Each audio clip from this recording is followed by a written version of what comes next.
When you are multiplying fractions, the simplest way of multiplying is to just multiply across.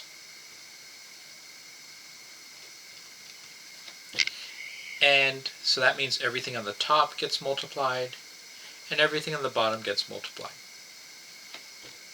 And this is fine as long as these numbers have no common factors.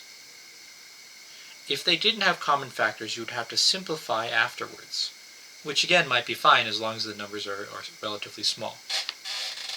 However, I do want to encourage you to simplify before multiplying across, because that will reduce the amount of time it takes to solve it.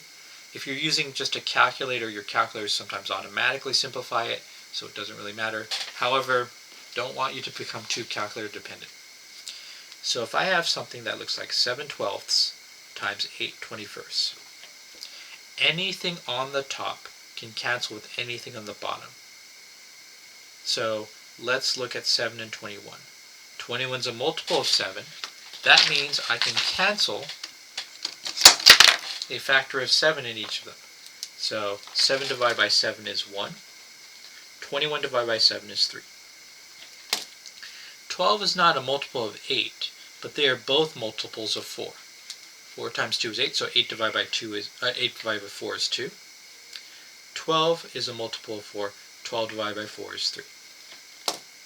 So now I have 1 times 2 on the top and 3 times 3 on the bottom.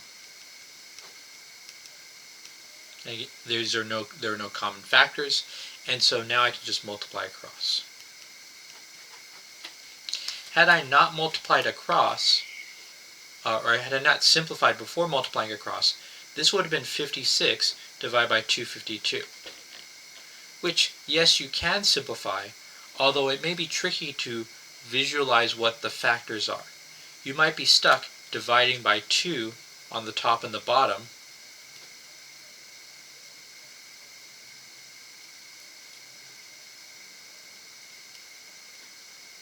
until you get to a point where, oh, well, I can't divide by 2 anymore.